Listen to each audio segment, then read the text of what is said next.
Have you ever noticed that some doors close without a sound? They simply vanish. They disappear from where they were, and when you look back, you don't even remember where the entrance was. Not how you got in, not why you trusted. There are doors that close in silence, but the silence of those doors screams inside, because what was left on the other side was someone who swore they would stay. Someone who claimed to understand you, someone who promised never to betray you, someone who seemed different, but in the end turned out to be just like everyone else. You were taken away from there, without explanation, without warning, without deserving it, like someone being pulled from a shelter, but in reality, you were being freed from a trap. It's hard to recognize this at first, because the pain of exclusion screams louder than the peace of liberation. And all you wanted was to understand, why did God allow this? The truth is that God didn't allow it. He prevented it. He didn't let you continue in a connection that was going to kill you inside. He didn't reject you, he withdrew you. You left, but you still blame yourself. You still try to understand where you went wrong. You still believe you lost something valuable. But listen closely, you didn't lose. You were preserved. Preserved from a type of presence that fed off your energy, but never offered itself fully. Preserved from a bond that existed only while it was convenient. Preserved from a love that only knew how to demand it, but never committed to your truth. The door closed, but the sky remained open, and God, in silence, began to prepare someone, a rare kind of someone. Not perfect, but whole. Not ideal, but true. Someone who won't run away from your depth. Someone who won't be scared by what you carry. Someone who won't betray you in the most fragile moments of your journey, because they won't come to use you. They will come to see you, to notice the exhaustion hidden in your silences, realize the strength you still don't believe you have, recognize the kind of man the whole world has overlooked, but the heavens have never forgotten. This someone will not be a reward. They will be a partnership. They won't come when you are perfect, but when you are ready to stop begging for emotional crumbs. And what you will feel is rest, not excitement, not anxiety, not the old cycle of manipulation disguised as passion, but an almost strange rest, because for the first time you won't need to fight to be seen. You will realize there is a love that doesn't depend on performance, and a connection that doesn't require you to negate yourself to maintain it. You still carry memories of what has hurt you. You still replay scenes that try to convince you that it wasn't that serious, but it was. And you need to recognize you trusted in those who didn't have the foundation to hold what you are. And that's not your fault. It was a misjudgment, a surrender made by the soul without consulting the spirit. You believed because you saw potential, but what you need now is not someone with potential. It's someone with presence, real presence, emotional awareness, living spirituality, a clean heart. Because what God is preparing is not a romance for social media. It's a healing that will walk with you, a relationship that will not be a stage, but a refuge. If this has touched a forgotten part of you, comment, "I needed to hear this." Only if it's genuine, only if it's unavoidable. You know what it's like to give yourself completely and then be accused of being too much, of intensity, of too sensitive, of expecting too much. But what no one told you is that you were only expecting the minimum. Truth, loyalty, reciprocity. You weren't asking for perfection, just presence. But the world doesn't know how to handle those who see deeply, those who perceive what's behind smiles, those who confront with their gaze, even in silence. And because of this, you have been called difficult, needy, complicated. But the truth is different. You are rare, and you were thrown into shallow environments for the type of depth you carry. But God saw you, and no matter how many wrong encounters He allowed, He never let the worst of them completely destroy you. You reached your limit, but you didn't fall. You felt the ground sink beneath you, but you're still standing. And that's the greatest sign that something new is on the way, because where there is life, there is still promise. And what He closed was for you to learn not to accept less than you deserve. But what He is preparing is for those who understand the value of staying whole even after being broken, because those who remain whole attract the right kind of presence. You no longer need to chase after it. Now it's time to let it come, to allow yourself to be found, not anymore as someone who begs, but as someone who recognizes their own worth, recognizes their own story, recognizes the time to let God do what only He can.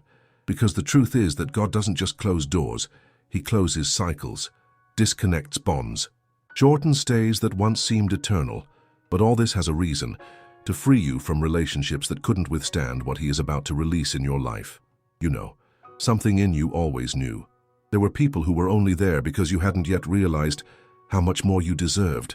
And while you blamed yourself for being too intense, you forgot to see how much you were diminishing yourself to fit in the life of those who would never truly choose you. But now, something has changed. You're more aware, less willing to negotiate your truth just to keep company, more selective about who touches your mind, your energy, your soul. And it's precisely because of this that God is not going to give you more of the same. Because now, you no longer want presence out of need. You want it for purpose. And that changes everything. You no longer want someone who just likes you. You want someone who understands who you are, even in the things you can't explain. You want someone who will stay when no one is watching. Someone who will protect your name even in your absence. Someone who doesn't need to be tested to prove their loyalty. Someone who has emotional and spiritual strength, so they won't run away at the first sign of trouble. And yes, God is preparing someone like that. But the biggest secret you may not have realized yet is that person is also being healed from the same pains you are. Yes, while you are here reading this amidst fragments and reconstructions, they are also somewhere in the world, rising up from the same holes, making the same internal decisions, silencing deceitful voices, letting go of old loves that still attempt to shout in the form of longing.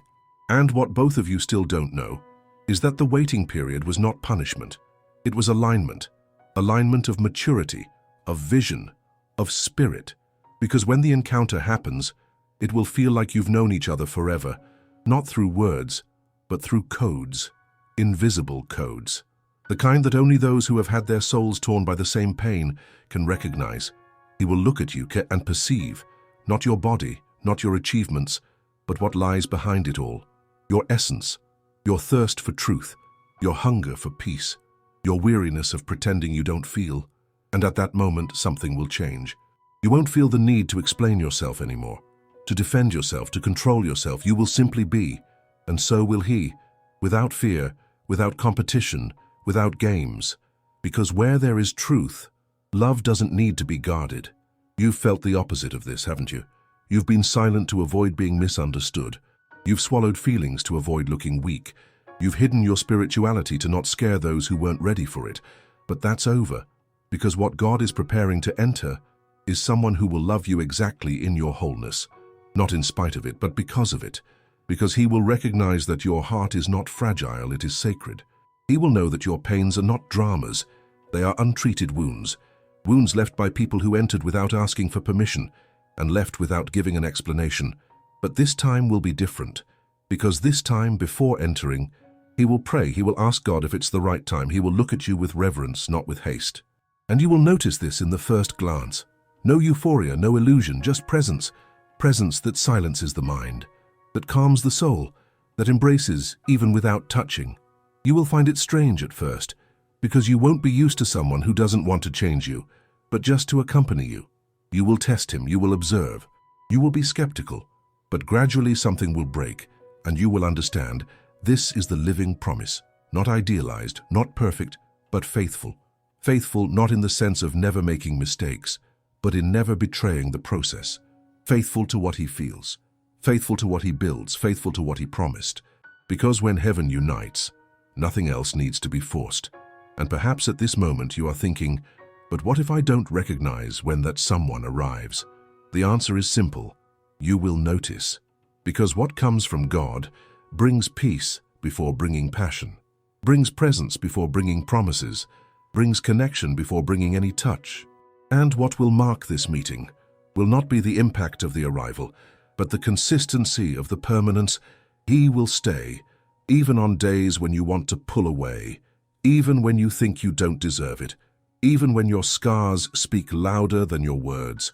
He will remain, and not because he needs to, but because he chose to, chose you, with everything that comes with it, with the history, with the highs and the traumas, with the deep soul and the tough questions, with the intensity and the silence. and this will heal parts of you that you didn't even know were hurting. You will stop defending yourself all the time. You will begin to trust in small things again. You will let someone see you without a mask. And the most impressive, when that moment arrives, you'll remember this message, this text, this exact point. You'll remember that you had already been warned, that God had already said, "I closed that door because I was preparing someone who will never betray you." And you will cry, not out of sadness, but out of relief, because you'll realize that God was never punishing you. He was protecting you. You were being trained to perceive what is real, to perceive who is faithful, to perceive who comes from God, and who only came to confuse. You'll remember the days you cried in silence, the prayers made in anger, the nights you doubted even your own ability to love again. And you'll realize that all of this was being woven. Every abandonment, every silence, every door that closed without explanation, all of this was just one thing: God clearing a path. And in the end, you will recognize that He always knew what He was doing. Do you feel that this is for you? If so, comment truthfully.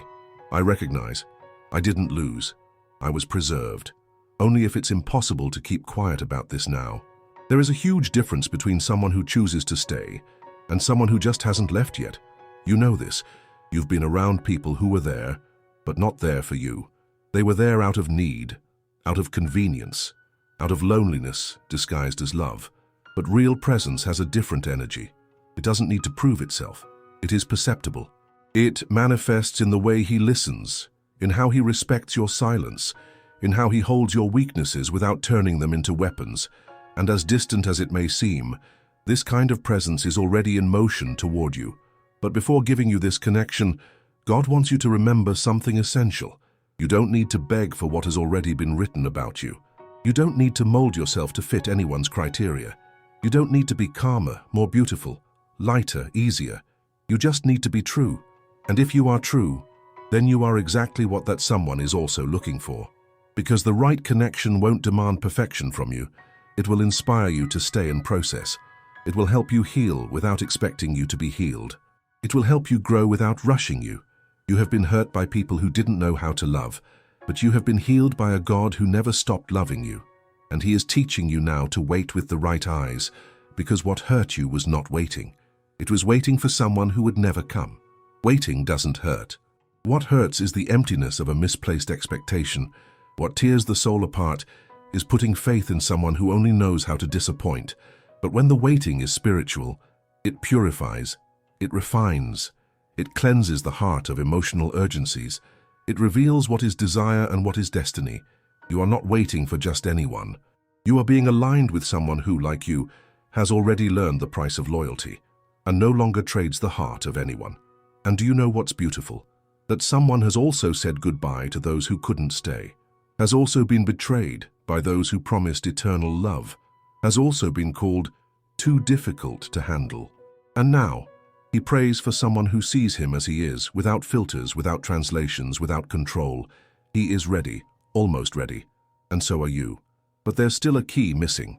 You need to free yourself from the illusion that you need to earn this love. Because this love, Dihil, will not come as a prize, it will come as a response. You won't have to shout for attention, nor prove your worth, nor compete for space in anyone's heart. He will see you, and He will stop. He will approach you with honesty. He will touch you with respect. And that touch won't be physical at first, it will be of the soul. You will feel this before you understand. And everything that seems distant today will become so obvious that you will wonder how you managed to live so long without it. But until then, God will continue pruning. He will keep teaching you to discern. You will continue closing doors that seemed too good to leave behind. And you will keep growing, not to deserve someone, but to not waste them when they arrive.